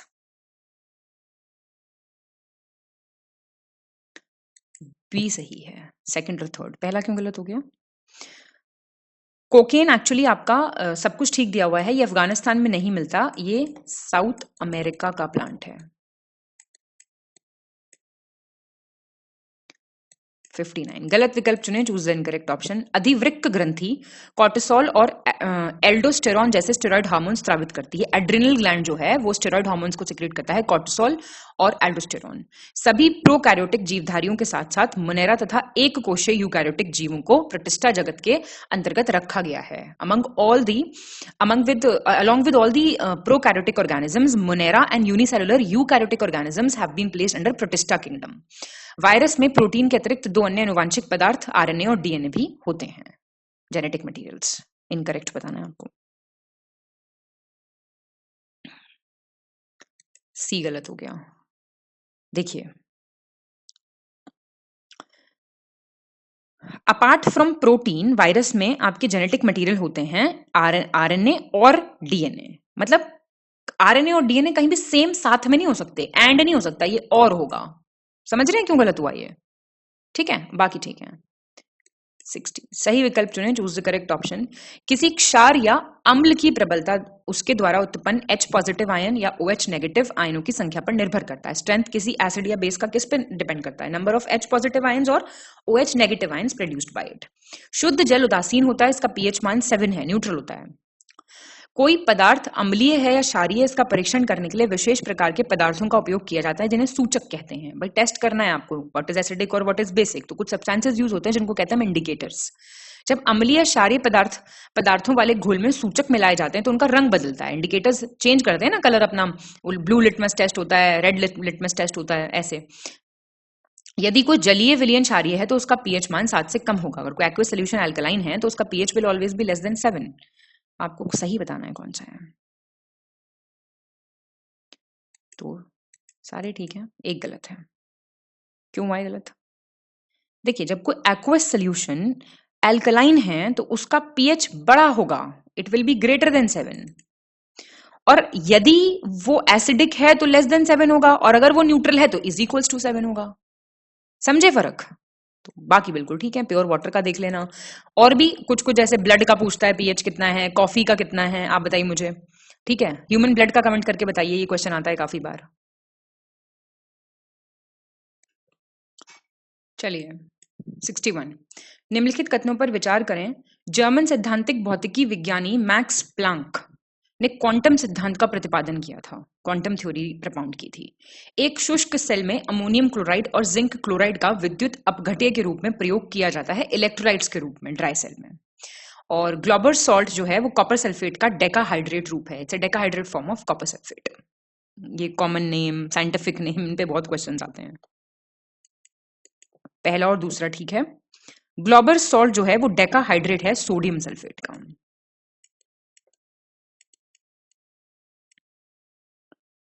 62, एथेफॉन सबसे व्यापक रूप में इस्तेमाल किए जाने वाला पौधा विकास नियामक है क्योंकि ये बढ़ावा देता है। It is a growth regulator. तो ये किस चीज को बढ़ावा देता है? लीफ, फ्लावर या फ्रूट एब्सेशन, पत्ती, फूल या फलों के विच्छेदन, फलों के पकने को, फ्रूट राइपनिंग होगा, राइपनिंग आर होगा, और फलों की उपज, फ्रूट यील्ड, और अंकुरण जर्मिनेशन। बताइए। तो इन सारी चीजों में ही ये बहुत ही हेल्पफुल होता है। ठीक है। 63, कैल्शियम फॉस्फाइड का उपयोग हरे फलों को कृत्रिम रूप से पकाने के लिए किया जाता है क्योंकि यह एसिटिलीन उत्पादित करता है।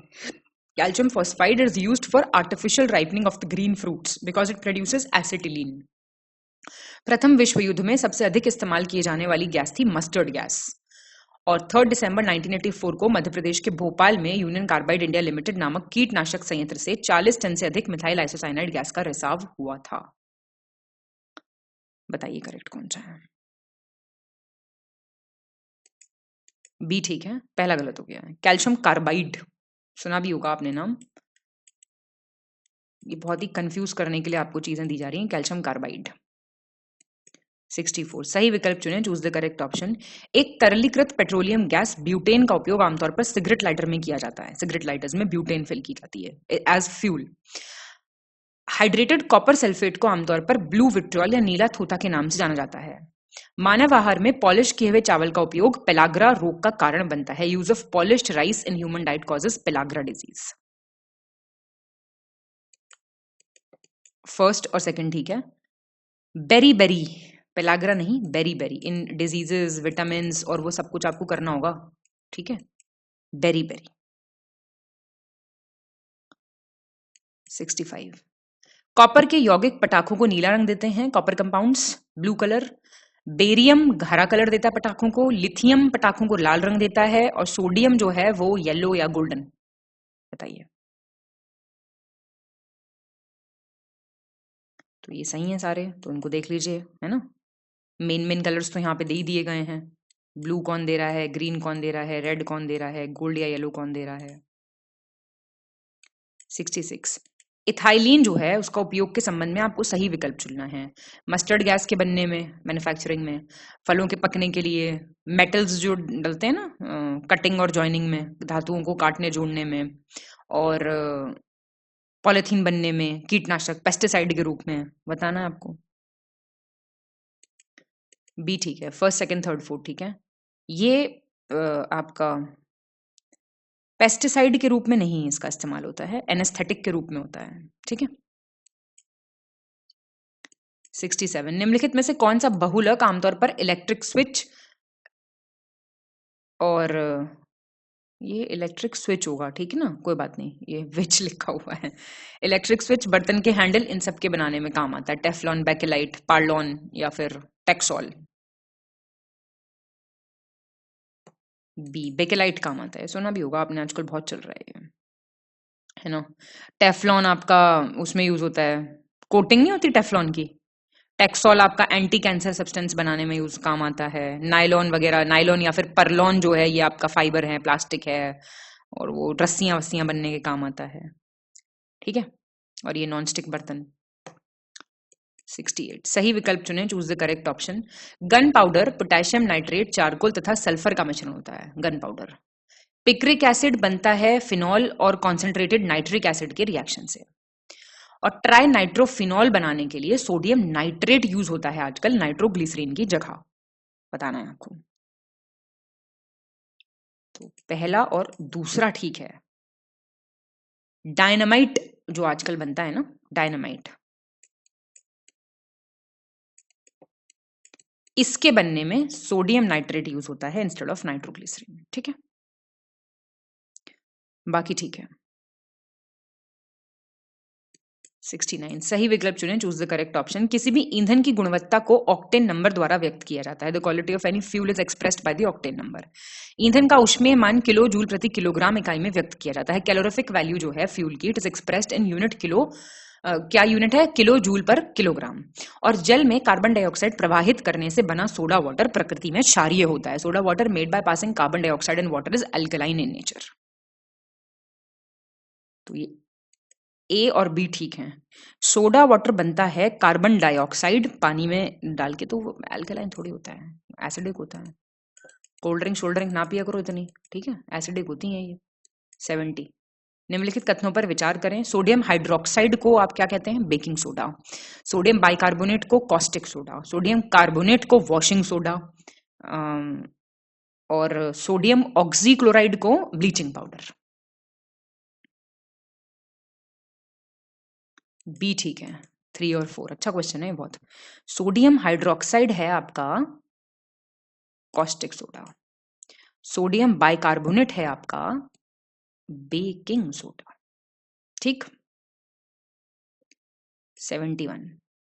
किसी रासायनिक तत्व का सर्वाधिक अभिलाक्षणिक गुणधर्म विशिष्ट गुण उसका परमाणु क्रमांक है। The most characteristic property of a chemical element is its atomic number.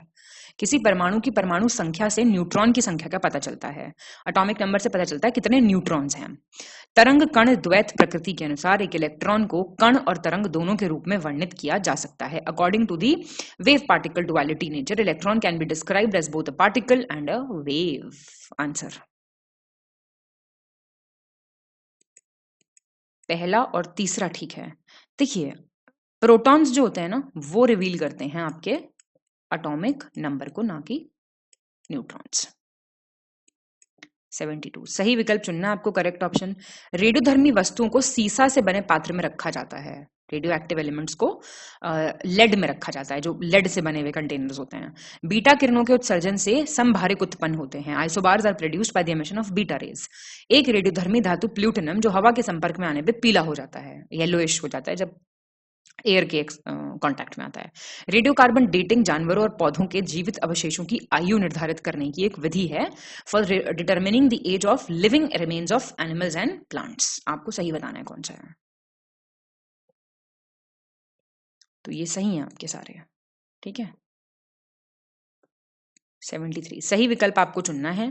परमाणु बम अनियंत्रित नाभिकीय विखंडन अभिक्रिया के सिद्धांत पर कार्य करता है। ध्यान से, atomic bomb, principle of uncontrolled nuclear fission reaction, और hydrogen bomb, uncontrolled nuclear fusion reaction, अनियंत्रित नाभिकीय संलयन अभिक्रिया। और नाभिकीय अभिक्रिया के दौरान श्रृंखला अभिक्रिया को नियंत्रित करने के लिए न्यूट्रॉनों का अवशोषण करने हेतु सिलिकॉन धातु का प्रयोग किया जाता है। Silicon metal can be used to absorb neutrons to control the chain reaction during a nuclear reaction. आप लोगों को अगर न्यूक्लियर पावर प्लांट और ये सब कैसे काम करता है, तो एक सीरीज है, आई गेस नेटफ्लिक्स पे है, किस पे है, चर्नोबिल करके, जो चर्नोबिल डिजास्टर हुआ था यूक्रेन में, उस पे बेस्ड एक सीरीज है। उसका लास्ट एपिसोड आप देख सकते हैं। अभी तो का टाइम कम है, तो पूरी सीरीज ही देखिए, बढ़िया सीरीज है वो, लेकिन अभी ना देखिएगा क्योंकि अभी पेपर की तैयारी करनी है आपको।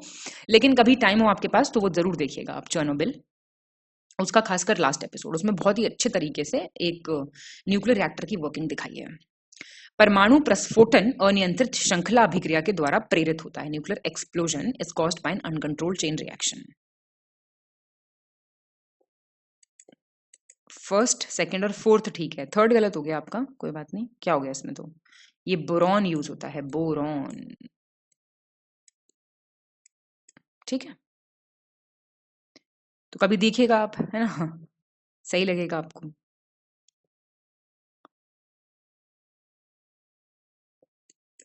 सही विकल्प चुने, choose the correct option. Aluminium भूपर्पटी में पाई जाने वाली दूसरी सबसे प्रचुर धातु है। Second most abundant metal found in the earth crust. Stainless steel बनाने के लिए लोहे के साथ क्रोमियम धातु का उपयोग किया जाता है। Chromium metal is used along with iron to make stainless steel. Positron electron का एक एंटी पार्टिकल है। और पायराइट को मूर्खों का सोना कहते हैं, fool's gold, pyrite. Answer answer answer C. Second, third और फोर्थ ठीक है, पहला गलत हो गया। क्यों गलत हो गया? एल्यूमिनियम सबसे अबंडेंट एलिमेंट है अर्थ क्रस्ट में। सेकंड मोस्ट अबंडेंट जो है वो आयरन है।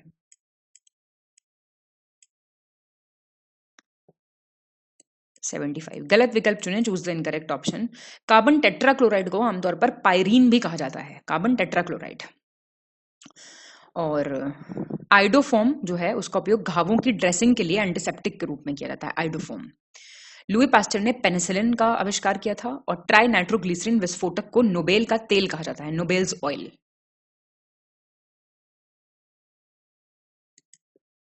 पेनिसिलिन वाला क्वेश्चन गलत जो करेगा वो क्या ही करेगा, बताना मुझे। अलेक्जेंडर फ्लेमिंग ने डिस्कवर किया था पेनिसिलिन, ना कि लुइस पास्चर। लुइस पास्चर ने क्या किया था डिस्कवर, कमेंट कीजिए जरा। 76। निम्नलिखित कथनों पर विचार करें। Consider the following statements. आंवले में आंतरिक परिगलन रोग मैंगनीज की कमी के कारण होता है। इंटरनल नेक्रोसिस डिजीज होता है ना, गूसबेरी खाना चाहिए आंवला रोज एक, आजकल तो सर्दियां हैं, बढ़िया है ना। खैर किस लिए होता है वो रोग? मैंगनीज की डेफिशिएंसी से। फूलगोभी में ब्राउनिंग रोग बोरॉन की कमी से होता है, ब्राउनिंग डिजीज इन कॉलीफ्लावर। शलजम में वाटरकोर रोग जो है, वाटरकोर डिजीज टर्निप में मैंगनीज की डेफिशिएंसी से होता है। और फूलगोभी में विपटेल रोग मॉलिब्डेनम की कमी के कारण होता है। अब आपको बताना है, डेफिशिएंसी में वाई जरा मिसिंग चल रहा है, कोई बात नहीं। सी, सेकंड, थर्ड और फोर्थ ठीक है। पहला, ये बोरॉन की कमी से होता है, ठीक, बहुत बढ़िया। 77 सही विकल्प आपको चुनना है, करेक्ट ऑप्शन। आर्गोट डिजीज जो है वो मिलेट में होती है, बाजरे की फसल में। टिक्का या पर्णचित्ती आपका मूंगफली में होता है, लीफ स्पॉट डिजीज जैसे कहते हैं। कर्नाल बंट आपका अरहर, तूर दाल। और विल्ट रोग आपका गेहूं में। सही बताना है कौन सा है। पहला, दूसरा ठीक है। करनाल बंट आपका वीट में होता है। और अरहर में कौन सा होता है आपका, एक सेकंड, विल्ट डिजीज होता है आपका अरहर में, ठीक है। 78 गलत विकल्प चुने, चूज द इनकरेक्ट ऑप्शन। मछलियों में सैप्रोलेग्रिया रोग कवक के कारण होता है, सैप्रोलेग्निया डिजीज फिशेस में। जुगाली करने वाले पशुओं में अफारा रोग दूषित आहार के कारण होता है, जो कंटामिनेटेड डाइट की वजह से टिफनी हो जाता है वहां पे। रूमिनेंट एनिमल्स में, रूमिनेंट समझते हैं ना, जो चबाते हैं, जुगाली करते हैं। गायों में मिल्क फीवर रोग कैल्शियम की कमी से होता है। और जापानी एंसेफेलाइटिस जो है वो दिल को इफेक्ट करता है, ऐसा कह रहा है क्वेश्चन। एक ही बात, मतलब एकदम समझ में आ गया। दिल और दिमाग दो ही का खेल है, तो ये ब्रेन को अफेक्ट करता है, ना कि हार्ट को। 79 सही विकल्प चुने, choose the correct option. Carbohydrate का पाचन बड़ी आंत में होता है। Digestion of carbohydrate takes place in large intestine. आहार नाल का सबसे लंबा भाग इलियम है। Longest part of alimentary canal is ileum. लार में मौजूद अमाइलेज नामक एंजाइम मुंह में लार ग्रंथियों द्वारा स्रावित होता है। Enzyme called amylase present in saliva is secreted by the salivary glands. छोटी आंत का मुख्य कार्य बिना पचे भोजन से पानी को अवशोषित करना है। Main function of small intestine is to absorb water from undigested food. C 2 और 3 ठीक है। कार्बोहाइड्रेट आपके कहां पचते हैं? स्मॉल इंटेस्टाइन में, ना कि लार्ज इंटेस्टाइन में। लार्ज इंटेस्टाइन का काम क्या है मेनली? लार्ज इंटेस्टाइन का काम है पानी और अनडाइजेस्टेड फूड को एब्जॉर्ब करना, तो ये भी गलत है। 80 सही विकल्प चुने, चूज द करेक्ट ऑप्शन। जीवधारी थर्मो रेगुलेशन के माध्यम से अपने शरीर का आंतरिक तापमान बनाए रखते हैं। लिविंग ऑर्गेनिजम्स जो हैं they maintain their internal body ओ आ जाएगा कोई नहीं, टेम्परेचर थ्रू थर्मो रेगुलेशन। अग्नाशय का रस प्रोटीन, कार्बोहाइड्रेट और वसा के पाचन में सहायता करता है। Pancreatic juice helps in digestion of proteins, carbohydrates and fats. कुत्ते की जीभ शरीर के तापमान को नियंत्रित करने में मदद करती है। डॉग्स टंग वो बाहर निकाल लेते हैं ना, बहुत गर्मी होती है तो हांफते रहते हैं। विटामिन पचते नहीं है बल्कि जठरांत्र पथ में अवशोषित होते हैं। They are not digested but absorbed in gastrointestinal tract. तो ये काफी अच्छा था क्वेश्चन, ये आप देख सकते हैं थर्मोरेगुलेशन क्या है। और ये विटामिन वाले, विटामिन पे बहुत क्वेश्चन आता है पीसीएस में। ठीक, 81 देख लीजिए। सही विकल्प चुनना है आपको। मानव हृदय छाती के मध्य में थोड़ा बाईं ओर स्थित होता है, slightly left in the middle of the chest. एक सामान्य मानव हृदय का वजन लगभग 250 से 300 ग्राम है, weight of a normal human heart. मानव हृदय सामान्यतः प्रति मिनट 72 से 75 बार धड़कता है। नॉर्मल हार्ट बीट कितना होता है? 70 to 75 पर मिनट। मानव हृदय 4 मुख्य कक्षों में विभाजित है। It is divided into 4 main chambers.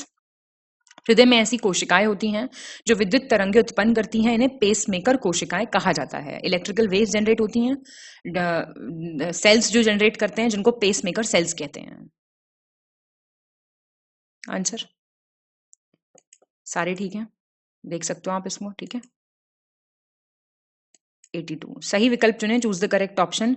महिलाओं में पुरुषों की तुलना में लगभग 1 लीटर कम रक्त है। Women have about 1 litre less blood than men. Litre. रक्त में ग्लूकोज का स्तर मिलीग्राम प्रति डेसीमीटर में व्यक्त किया जाता है। यूनिट्स पूछ लेता है कई बार। Level of glucose in the blood is expressed in milligrams per decimetre.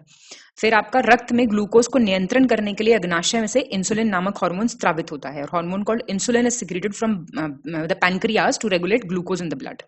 और इंसुलिन नामक हार्मोन की कमी के कारण रक्त में ग्लूकोज की मात्रा ज्यादा हो जाती है, जैसे हम आजकल डायबिटीज, हर कोई शुगर है ना, तो डायबिटीज जिससे बढ़ जाती है, पॉसिबिलिटी जिससे बढ़ जाती है। आंसर सही है ये भी सारे। ठीक है, तो एक बार ये देख लेना प्लीज। यूनिट 83 सही विकल्प चुने, चूज द करेक्ट ऑप्शन। लाल रक्त कोशिकाएं अस्थि मज्जा में विकसित होती हैं। आरबीसी कहां डेवलप होते हैं? बोन मैरो में। लाल रक्त कोशिकाओं का जीवन काल लगभग 13 से 20 दिन होता है। Life span of RBC is about 30 to 20 days.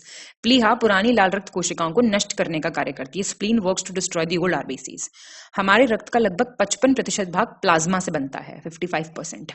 हमारे रक्त का लगभग 45% भाग लाल रक्त कोशिकाएं, सफेद रक्त कोशिकाएं और प्लेटलेट्स से बनता है। जो बचा वो red blood cells, white blood cells और प्लेटलेट्स। सही बताना है आपको।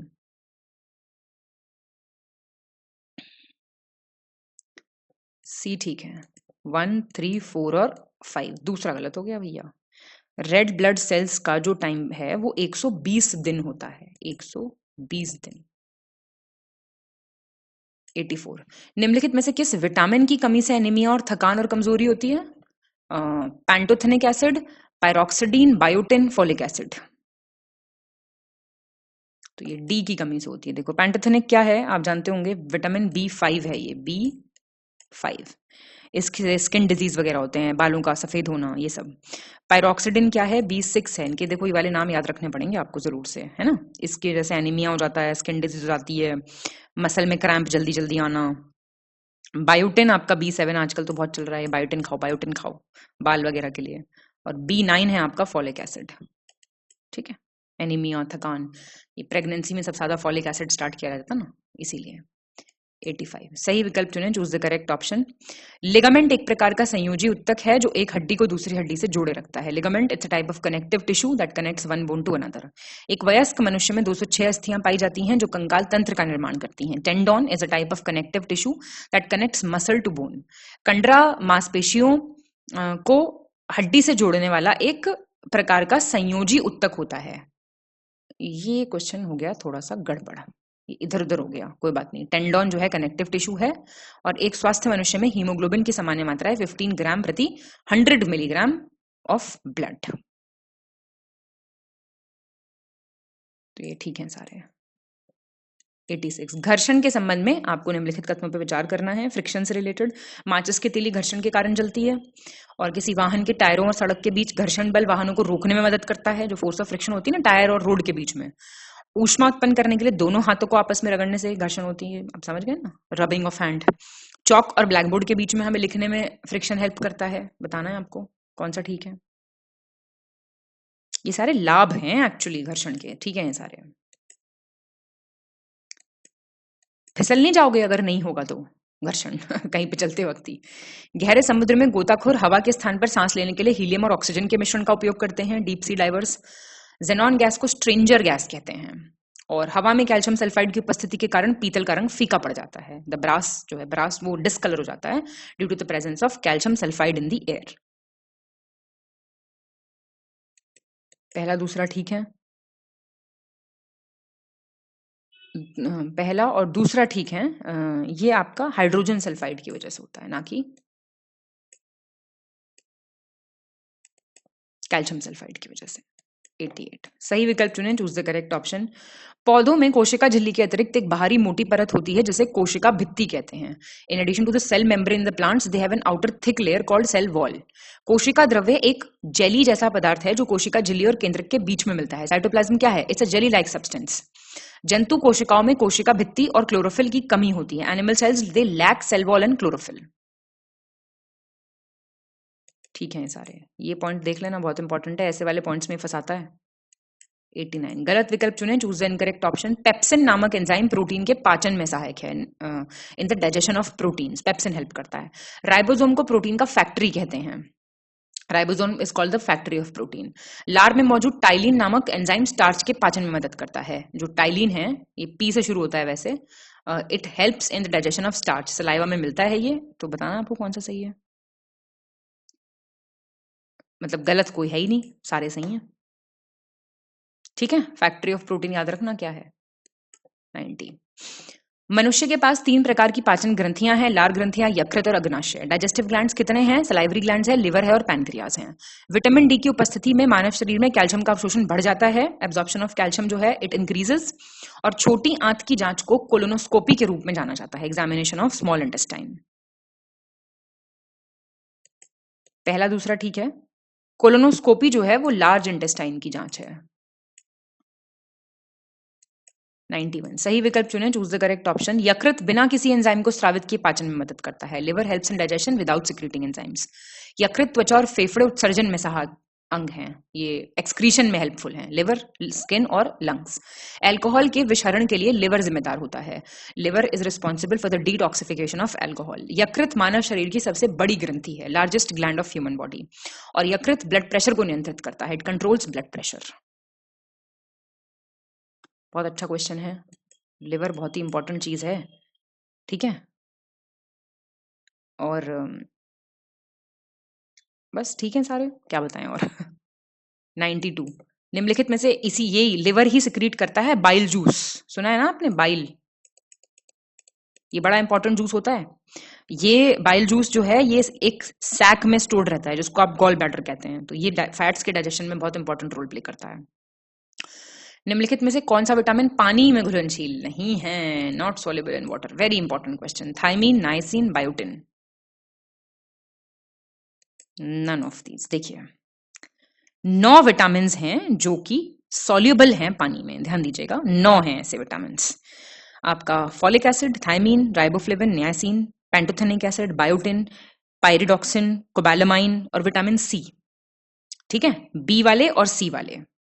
ठीक, ये पानी में सारे घुलनशील हैं। तो आपका थायमीन क्या है? थायमीन है आपका विटामिन B1। इन सब के देखो साइंटिफिक नाम वगैरह सब देख लेना खुद से, एक टेबल बना लो उसमें सब लिख लो। ठीक है, इनके मैं बता देती हूँ। नाइसिन वो होता है B3, और बायोटिन तो भी बताया था मैंने, B7 होता है। 93। Consider the following statements. नील हरित शैवाल को साइनोबैक्टीरिया के नाम से भी जाना जाता है। Blue green algae is known as cyanobacteria. नील हरित शैवाल एक प्रकार का बहुकोशिकीय जीवाणु है। It's a multi cellular bacteria.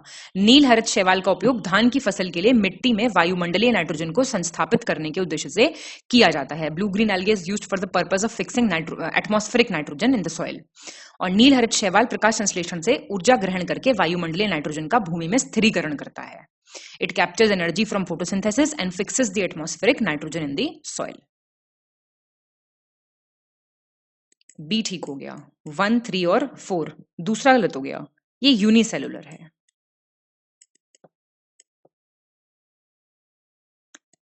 94 बाकी तो हाँ ठीक है। करेले में कड़वाहट क्यों होती है? क्यूकरबिटन की वजह से। गाजर लाल क्यों है? एंथोसाइनिन की वजह से। रेडिश पंजेंट क्यों है? कई बार चिरचिराहट होती है ना मूली में, आइसोसाइनेट की वजह से। और ये गार्लिक में गार्लिक की स्मेल क्यों है? एलिसिन की वजह से। बताइए। बी ठीक है, पहला गलत हो गया। बिटरनेस जो है ना बिटर गार्ड में, वो है आपका मोमोरडिसिन की वजह से। मोमो तो खाते हैं आप? खाना नहीं चाहिए, खाते हैं तो बिल्कुल मत खाया करो। मोमोर डाइसिन की वजह से। ठीक, बाकी ठीक है। 95। निम्नलिखित फसलें जैसे गाजर, प्याज, पालक आप क्या खाते हो? मतलब किस में आती हैं ये रूट है, स्टेम है, लीव्स हैं, या इसमें से कोई नहीं है? ये डी हो गया आपका। देखो, रूट आप किसकी खाते हो? कैरेट की, बीटरूट की, रेडिश की, स्वीट पोटैटो की। स्वीट पोटैटो पता ना, शकरकंदी। स्टेम खाते हो आप शुगर केन की, अनियन की, पोटैटो की। ठीक है, तो ये सारी किसी भी एक जगह पे नहीं आ रही। लीव्स आप किसकी खाते हो? मस्टर्ड, सरसों की, मेथी के पत्ते है ना, मेथी के पराठे वगैरह बनते हैं, पालक। और फूल किसका खाते हो? फूल गोभी का और बंद गोभी का। ठीक है। 96। निम्नलिखित में से किस मल्टी ड्रग प्रतिरोधी रोग के इलाज के लिए आपका बेडाक्विलिन नामक का दवा काम में आती है कम से कम 3 अन्य दवाओं के साथ मिलके? A drug name bedaquiline is used along with at least 3 other medications to treat which one of the following multi drug resistant disease? Mumps, कंठमाल, खसरा, मीजल्स, तपेदिक, ट्यूबरकुलोसिस और कुष्ठ रोग, लेप्रोसी। जानते हैं ट्यूबरकुलोसिस के लिए यूज होती है ये। 97। निम्नलिखित में से कौन सा विटामिन ब्रोकली, नेटल नामक वनस्पति और पालक में पाया जाता है? Ascorbic acid, formic acid, oxalic acid, none of this. आसान क्वेश्चन है बहुत। इनमें से कोई नहीं, सुनिएगा आप। एस्कॉर्बिक एसिड मिलता है आपको पपाया, पपीते में और ब्रोकली में। फॉर्मिक एसिड मिलता है आपको नेटल करके एक वेजिटेशन है उसके कांटों में। टार्ट्रिक मिलता है पाइनएप्पल, बनाना में। ऑक्सैलिक मिलता है स्पिनिच में, तो मिलता है लेकिन ब्रोकली में नहीं है। स्पिनिच में मिलता है ऑक्सैलिक एसिड, आपका टमाटर में होता है ये। 98। डच मेटल क्या है? ये एलॉय है कॉपर और एल्यूमिनियम का। सोल्डर टिन और लेड का है। कांस्य या फिर ब्रॉन्ज कॉपर और टिन का है। और जर्मन सिल्वर कॉपर, जिंक और निकल का है। बी ठीक हो गया। ये एलॉय वाले क्वेश्चन पढ़ने पड़ेंगे, बड़े खतरनाक है क्वेश्चन। कॉपर और जिंक है ये। बाकी ठीक है, सोल्डर देख लेना, ब्रॉन्ज देख लेना। देखो पूछता है जर्मन सिल्वर में कोई सिल्वर होता है क्या? नहीं होता। 99 आपका मैच द फॉलोइंग आ गया। वही देखो विटामिन के और उनके केमिकल नेम बताओ। सी हो जाएगा आंसर। विटामिन ए है रेटिनॉल, जो रात को लगाते हैं ना, रेटिनॉल लगाओ। विटामिन डी है कैल्सिफेरॉल। विटामिन ई है टोकोफेरॉल। और के तो ठीक दे रखा है बिल्कुल, फाइलोक्विनोन। चलिए खुश हो जाइए अब तो। गलत विकल्प चुनिए, इनकरेक्ट। कॉपर नामक लघु खनिज की कमी से एनीमिया नामक रोग होता है। Deficiency of a trace mineral named copper होता है एनीमिया। मैंगनीज नामक लघु खनिज की कमी से रुधिर क्षीणता रोग और मस्तिष्क संबंधी विकार होते हैं। मैंगनीज की वजह से, कमी की वजह से नहीं, एनीमिया डिजीज और न्यूरोलॉजिकल डिसऑर्डर्स होते हैं। आयोडीन की कमी की वजह से गॉइटर हो जाता है, रिटार्डेड फिजिकल डेवलपमेंट होता है। और जिंक की कमी की वजह से rough skin, loss of appetite, भूख नहीं लगती, त्वचा खुरदरी हो जाती है।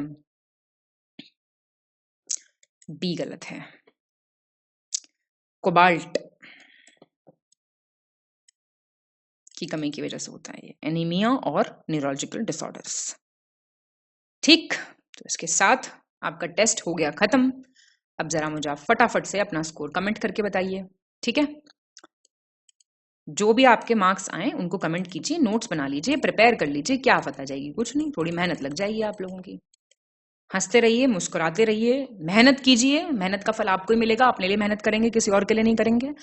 तो बाकी टेस्ट्स का बिल्कुल फायदा उठाते रहिए। लगातार फ्री वीडियोस आप तक पहुंचाने की पूरी कोशिश जारी है। कोई भी पीडीएफ चाहते हैं, पेड ग्रुप ज्वाइन करना चाहते हैं, तो नीचे दिए गए नंबर्स पे आप कॉल या व्हाट्सएप कर सकते हैं। Thank you so much, have a nice time.